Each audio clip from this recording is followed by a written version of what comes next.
Pederson respond?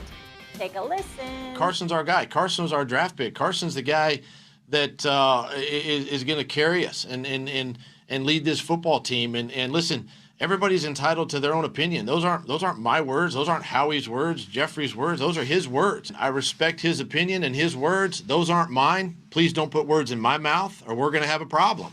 And Carson's our guy. Bottom line. End of story. Doug Pederson says, don't speak for me, Damian Woody. Good to see you with us, but you know I'm starting with Max when we're talking about Carson Wentz. Max, should the Eagles regret choosing Carson over Foles?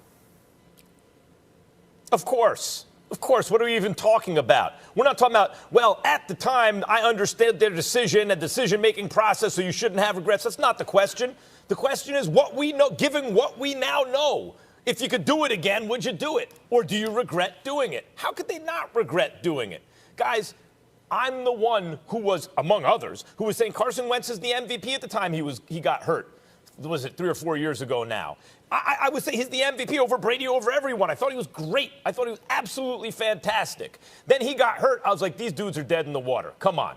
Nick Foles takes over. They win the Super Bowl. He leads them through the end of the regular season, through the playoffs, and they win the Super Bowl, and he wins Super Bowl MVP. If it was just that, you say he caught lightning in a bottle. Wentz put him in a position to win.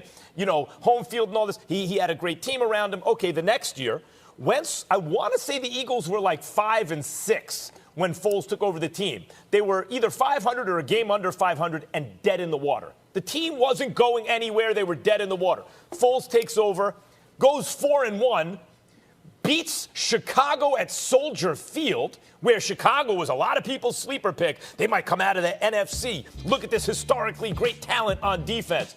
Almost beat the Saints at New Orleans to follow up beating the Bears at Soldier Field. Receiver turns around. He hit the receiver.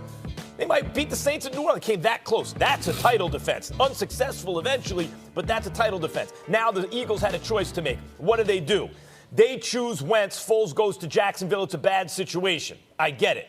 But so what could Foles do with this team? They're too banged up. They don't have enough. You might as well have Wentz. No.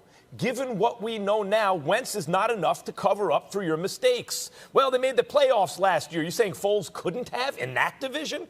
Last year, Wentz did not play well down the stretch. They won oftentimes in spite of Wentz, who played poorly, especially in the second half of games, down the stretch against bad teams. Foles could have done that, or he might have. But even if he didn't, what was the point of last year? Or this year? You think you're really going anywhere, even if you happen to make the playoffs? Knowing what we know now, even if Foles couldn't have put you over where Wentz put you, it's a much smaller deal. The Eagles have their hands tied right now because they've given over $100 million guaranteed to a guy who has regressed as a quarterback and is a kind of middle-of-the-pack guy. For that, give less money to Foles. He ain't going to do any worse, and if he does do a little worse, he ain't going to make a difference. Meantime, if you put a team around Foles, which you're more able to do because he gets paid so much less, he can win you a Super Bowl. I disagree. And the reason I disagree, first of all, Wentz is about 4 years younger than Nick Foles. Secondly, Nick Foles hasn't achieved anything outside of the city of Philadelphia. When he was in Jacksonville, he was winless. He's 2-4 in Chicago with 10 touchdowns and 7 interceptions in the 6 games that he's been a quarterback. The bottom line is that Nick Foles had lightning in the bottle and obviously delivered the Super Bowl championship. Came back the next year, got him to the playoffs. Both times, Carson Wentz got injured. The first time, Carson Wentz was an MVP candidate. The second time, he hadn't fully recovered, and he was 5-6 as a starter before he went down, and then Nick Foles came in and saved the day. Ever since then, not just Carson Wentz, but the entire Philadelphia Eagles squad has been ravaged with injuries. We know of a wide receiver, or rather a quarterback in college that was a wide receiver. We had guys that was coming off the practice squad. Nelson Aguilar and Alshon Jeffrey weren't available. Deshaun Jackson goes down. When you look at it from that perspective and you look at the plethora of injuries that have taken place over the last several years, I don't think that you can just look at Carson Wentz and say, hell no, he's not that guy. Now, this year, he's been absolutely awful. Over the last 4 games, he hasn't even completed 60% of his passes. He's completed 58% of his passes on the year. He's been unimpressive. I'm asking, when are we going to look at Doug Pederson?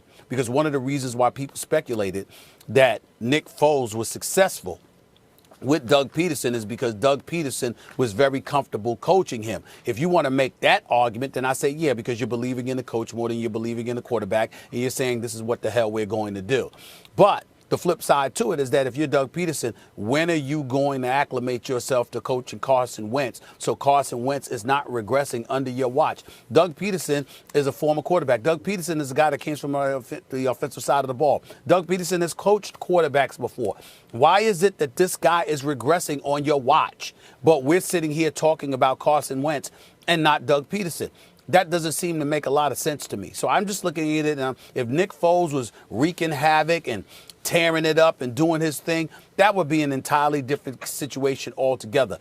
That's not what I'm seeing when I've watched Nick Foles. That hasn't been what I've been seeing when I've watched Nick Foles since last year. So as a result of that reality, along with his own durability issues, my mentality is that the younger guy with a greater upside in a lot of people's mind was the right direction for the Philadelphia Eagles to go. And I know Carson Wentz has been awful. I'm not defending that. What I'm saying is I'm looking ahead. I'm looking at the future. And I find it very, very difficult to believe that this is going to continue. And that's why I would go with the younger guy who's considered more talented with a greater upside, who's just having a very bad year. Listen, I have to agree with Stephen A. I think this whole conversation is really absurd. I mean, let's really look at this whole thing. And Stephen A. brought up some points about Nick Foles and Carson Wentz.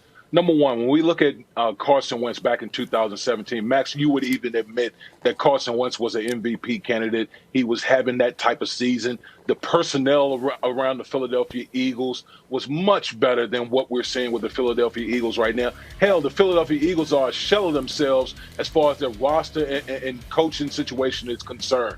Okay, and then to follow up on 2008, the following season, 2018.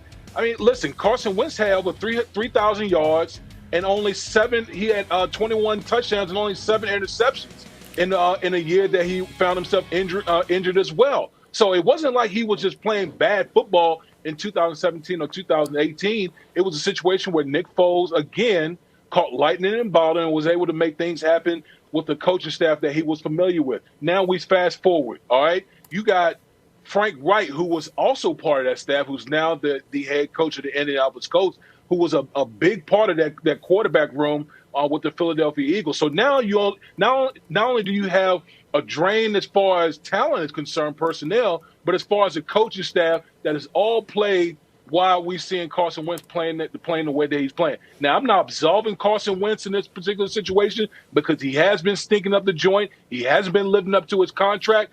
But to say that Nick Foles should have been the guy instead of Carson Wentz, what in their history, what in Nick Foles' history has shown you that he should have been the guy that should been the guy in Philadelphia? Was the fact that he went to Jacksonville, signed a huge contract, and then he got replaced by Gardner Minshew? It wasn't a huge contract.